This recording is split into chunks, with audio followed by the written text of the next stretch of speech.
दोस्तों नमस्कार। ये अदालत दरअसल हाईकोर्ट निर्धारित करती है और हाईकोर्ट अलग अलग जगहों पर जो वो बनाती है चीफ मेट्रोपॉलिटन मैजिस्ट्रेट को वो नियुक्त करती है और उसी के साथ एडिशनल चीफ मेट्रोपॉलिटन मैजिस्ट्रेट के पास भी वही ताकत होती है क्योंकि हाईकोर्ट ने अपॉइंट किया होता है। तो ये पूरा मामला एडिशनल चीफ मेट्रोपॉलिटन मैजिस्ट्रेट के सामने गया। उन्होंने अपने तौर पर कहा कि हां, ये स्पेशल कोर्ट के जरिए हम ये कहते हैं कि तिलक नगर पुलिस स्टेशन में एफआईआर दर्ज हो जानी चाहिए। हम अगली सुनवाई 10 अक्टूबर को करेंगे और इसके दायरे में देश के वित्त मंत्री, इन्फोर्समेंट डायरेक्टरेट यानी ईडी के अधिकारी, बीजेपी के अध्यक्ष जेपी नड्डा, बीजेपी के नेशनल लीडर हैं वो, और बीजेपी के स्टेट प्रेसिडेंट जो मौजूदा वक्त में हैं और जो इससे पहले थे। इससे पहले नलिन कुमार कतिल थे और इस वक्त येदियुरप्पा के बेटे हैं। जो शिकायत की गई उस शिकायत में क्या अदालत के सामने पहुंचा और अदालत ने कहा आप सही कह रहे हैं और यह एफआईआर दर्ज तो होनी चाहिए। उसमें कहा गया कि आरोपी निर्मला सीतारमण ने ईडी की गुप्त सहायता और समर्थन के जरिए राष्ट्रीय स्तर पर जेपी नड्डा और कतिल जो पूर्व प्रदेश अध्यक्ष हैं के लाभ के लिए हजारों करोड़ रुपए की उगाही करने में मदद की। यह एक शिकायत का छोटा सा हिस्सा है। इसके बाद लिखा गया है कि वित्त मंत्री ने विभिन्न कॉरपोरेट, उनके सीईओ, एमडी आदि के यहां छापे मारने, जब्ती करने और गिरफ्तारियां करने के लिए ईडी की सेवाएं ली।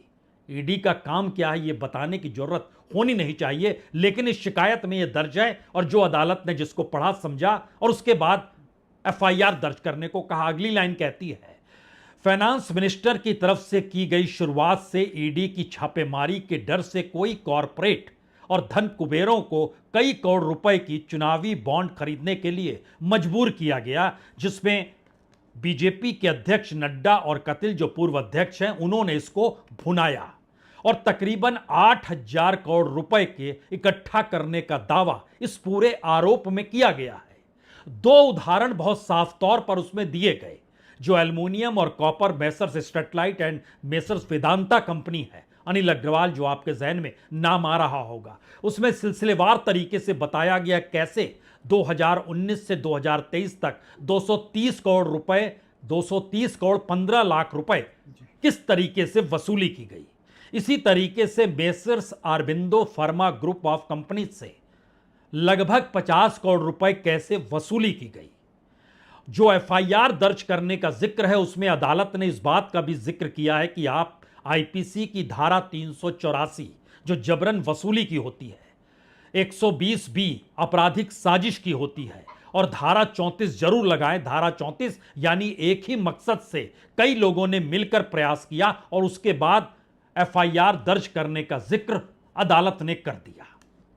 यह एक ऐसा मैसेज है इस देश के भीतर में क्या इस तर्ज पर काम होता है और यह वसूली की प्रक्रिया जिस तौर पर अगर गवर्नेंस का हिस्सा बन जाए और अगर कोई न्याय की गुहार में अदालत तक पहुंच जाए तो निचली अदालत सही, मैजिस्ट्रेटियल अदालत सही, लेकिन अगर वो इन बात को स्वीकार करते चली जाती है तो जरा देखिए बरस दर बरस 2018-19 के फाइनेंशियल ईयर में 1,450 करोड़ रुपए, 2019-20 में 2,555 करोड़ रुपए, कोविड काल था 2020-21 का, इसीलिए उस दौर में वसूली नहीं हो पाई, सिर्फ 22 करोड़ रुपए वसूली हो पाई। 2021-22 में यह वसूली 1,032 करोड़ की हुई, 2022-23 में यह वसूली 1,300 करोड़ की हुई, यानी 1,300 करोड़ की। अगर इस आरोप के दायरे में आप विपक्ष को भी ले आते हैं और कांग्रेस को भी लाकर खड़ा कर देते हैं तो कांग्रेस के हिस्से में लगभग 1,118 करोड़, बीजेपी के हिस्से में 6,385 करोड़। लेकिन इस पूरे सिलसिले को बताते वक्त जो आदर्श जन अधिकार संघर्ष परिषद है, जिसने इस पूरे मामले को उठाया, दस्तावेज के तौर पर रखा और हर बार अदालत में मामले को आगे बढ़ाया जाता था, 10 बार स्थगनादेश दिया गया, तमाम डॉक्यूमेंट चीजें रखी गई अदालत के सामने और उसके जो सह अध्यक्ष हैं आदर्श अय्यर, उनके मुताबिक ये पूरे फैक्ट्स एंड फिगर जो निकल कर आए और उसके बाद कोई रास्ता बचता नहीं कि आप कोई कार्रवाई नहीं करें, तो अदालत को यह कहना पड़ा। और यह सवाल जब दिल्ली में कांग्रेस के अध्यक्ष मल्लिकार्जुन खड़गे से पूछा गया तो उन्होंने साफ तौर पर कहा कि यह मुद्दा अच्छा है अदालत तक पहुंच गया और इस मुद्दे को हम संसद के भीतर उठाते थे, लेकिन सवाल न्याय का है, जस्टिस का है, वो कैसे मिलेगा। इलेक्शन बॉन्ड को लेकर देखिए, हम पार्लियामेंट में ये उठाए कि इलेक्शन बॉन्ड डरा डरा के लिए है, और जो ईडी इसमें जो लोगों को डाले हैं, सीबीआई का डर जो बताए, ये सब तब से चल रहा है, पार्लियामेंट इलेक्शन से पहले चल रहा है कि डरा के पैसे वसूल करके इन्होंने इलेक्शन लड़ा। और आज कोई कोर्ट गया है, और जो बात हम अंदर बोल रहे थे, पार्लियामेंट में बाहर बोल रहे थे, चुनाव में बोल रहे थे, तो कोई ना कोई उसको उठाया है। देखेंगे अब कोर्ट में जाने के बाद किस ढंग से उसको न्याय मिलेगा, देखेंगे। ये सवाल तो है, इस देश में जस्टिस मिलेगा कैसे, और खास तौर से न्याय की मांग अगर सत्ता को लेकर की जा रही हो, सत्ता के खिलाफ हो, क्योंकि सुप्रीम कोर्ट के फैसले को संसद बदल देती है, संसद के भीतर विपक्ष की अहमियत रहती नहीं है, और इन परिस्थितियों के भीतर सत्ता अपने अनुकूल तमाम गवर्नेंस के तौर तरीके अपनाती है। फैसले सुप्रीम कोर्ट से होते जरूर हैं, लेकिन वो अमल में इस तर्ज पर लाए नहीं जाते कि देखिए संविधान की धज्जियां उड़ रही है। ये धज्जियां कई मौकों पर उड़ी और सुप्रीम कोर्ट ने इस धज्जियों के उड़ने का जिक्र भी अपने कई फैसलों में किया, लेकिन सजा किसे हुई? क्या वाकई सजा हुई? न्याय मिल गया इस देश को?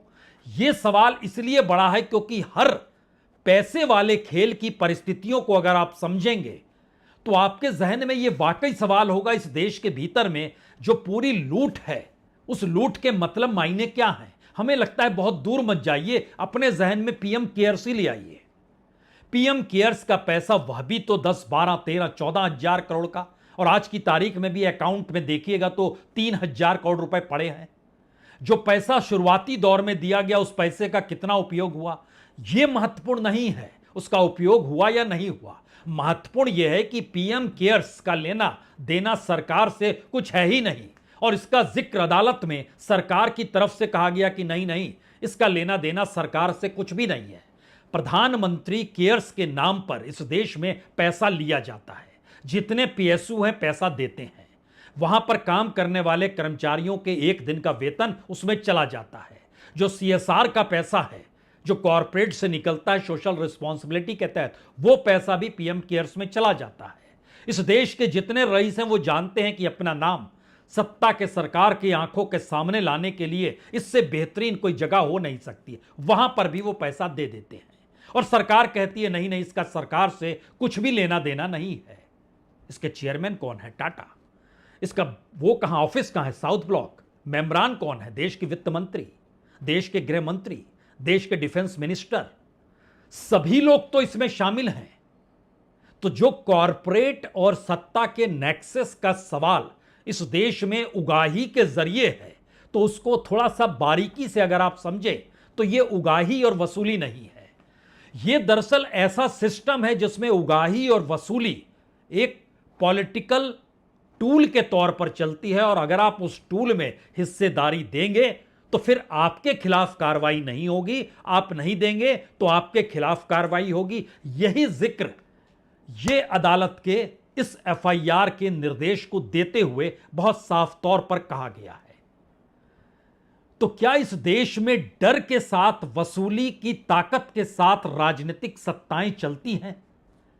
यह सवाल इसलिए भी कहीं ज्यादा बड़ा है क्योंकि जब जब सरकार के मंत्रियों से आप पूछेंगे, वो इस देश के राष्ट्रवाद का जिक्र करेंगे।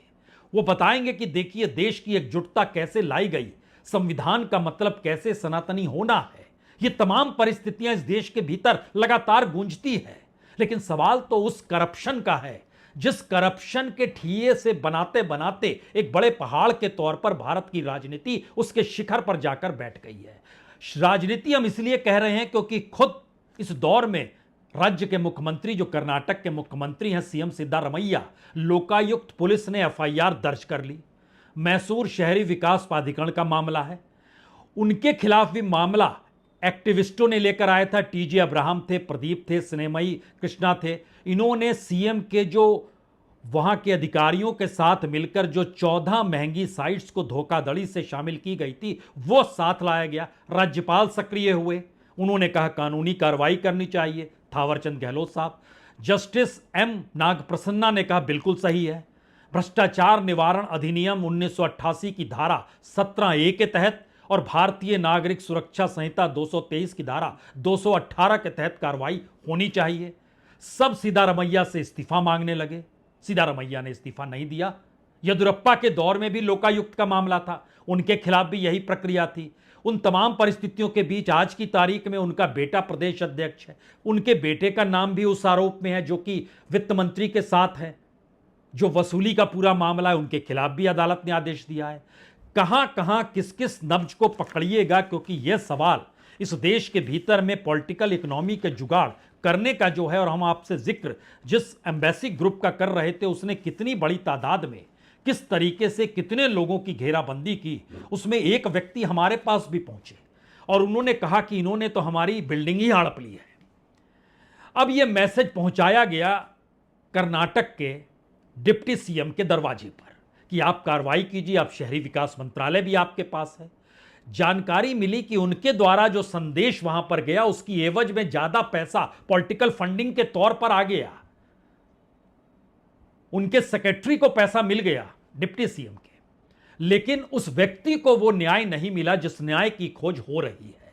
और यहां पर भी करोड़ों के मामले हैं। किस तरीके से राजनीतिक घेराबंदी कैसे होती है, तो सरकारें ही अगर उसमें शरीक हो जाए तो इस देश के भीतर अगर ईमानदारी पूर्वक भाषण देते हुए राहुल गांधी कहीं पर नजर आ जाएंगे तो फिर पूरी की पूरी सत्ता उनके पीछे लग जाएगी और बताएगी देखिए ये देश द्रोही और देश तोड़ने की परिस्थितियों के साथ खड़े हैं। आज की तारीख में भी मोदी कैबिनेट के मिनिस्टर यही बात कहते हैं।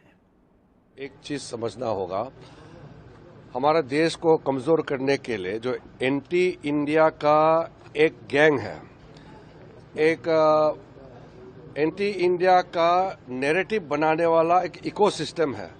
वो इकोसिस्टम ने जानबूझ करके राहुल गांधी को चेहरा बनाया।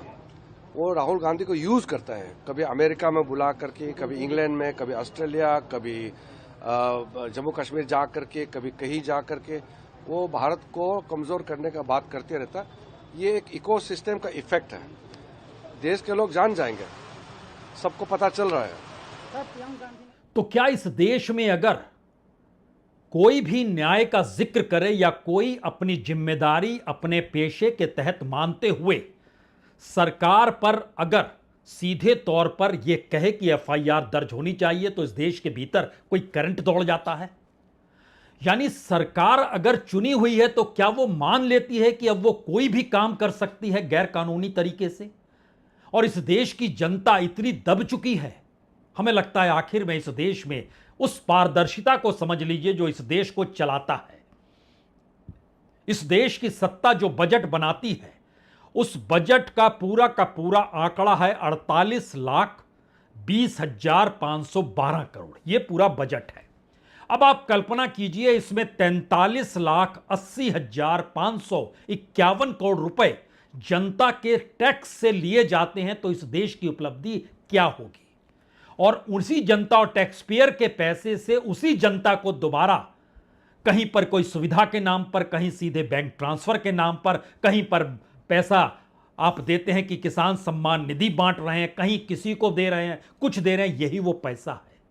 यानी 48 लाख करोड़ का बजट, और उसमें अगर जोड़ते चले जाइएगा GST 10,61,000 crore, income tax 11,87,000 crore, corporate tax 10,20,000 crore, custom 2,37,000 crore, excise 2,16,000 crore, road और इंफ्रा सेस 46,530 करोड़, अलग से cess 20,000 crore, basic excise duty 36,300 crore, union territory tax 9,426 crore. ये पूरा मिलाइएगा तो आएगा 38,34,000 करोड़ रुपए। और इसके बाद जो नॉन टैक्स रेवेन्यू है उसका बोझ भी जनता पर पड़ता है, क्योंकि वह कंपनियों से लिया जाता है। मसलन कम्युनिकेशन सर्विस से ले लेते हैं आप 1,20,000 करोड़, तो इस देश में जो अलग अलग कंपनियां हैं, वो चाहे जियो हो, चाहे एयरटेल हो, किसी का भी नाम ले लीजिए, वह तो जनता से ही वसूलेंगे, वो घाटे का सौदा तो नहीं करेंगे। इसी तरीके से ट्रांसपोर्ट सर्विस का टैक्स लेते हैं 31,000 करोड़ का, एनर्जी सर्विस का लेते हैं 17,000 करोड़ का, और ये पूरा टैक्स रेवेन्यू तकरीबन 5,45,000 करोड़ है। यानी सीधे सीधे इस देश के बजट का 48 लाख करोड़ में से 43,80,000 करोड़ रुपया आप जनता से वसूलते हैं। और इस परिस्थिति में वसूलने की प्रक्रिया कभी इलेक्ट्रॉल बॉन्ड के जरिए आती है, कभी पीएम केयर्स के नाम पे आती है, और कभी दूसरे माध्यमों से आती है। सवाल यह है कि इस देश में वसूली और अपनी ताकत का एहसास कराते हुए संवैधानिक पद पर बैठकर कोई अगर वसूली कर रहा है और अदालत यह कहे कि देखिए ये वसूली हो रही है और इनके खिलाफ एफआईआर दर्ज कीजिए, तो क्या इस्तीफा नहीं हो जाना चाहिए? हो जाना चाहिए। लेकिन दूसरी तरफ से आवाज आएगी, आप हमसे क्यों लेते हैं, उनसे क्यों नहीं लेते हैं, और फिर वो कहेंगे हमसे क्यों लेते हैं, उनसे क्यों नहीं लेते हैं। तो क्या इस देश का असल सिस्टम लूट पर टिका है, वसूली पर टिका है, और वो पूरी इकोनॉमी पैसे से पैसा बनाने की मशीन में इस देश को तब्दील कर चुकी है। इसीलिए लोगों की बदहाली, उनकी त्रासदी कोई मायने रखती नहीं है। ये सवाल नहीं, हकीकत है। बहुत बहुत शुक्रिया, बहुत बहुत शुक्रिया।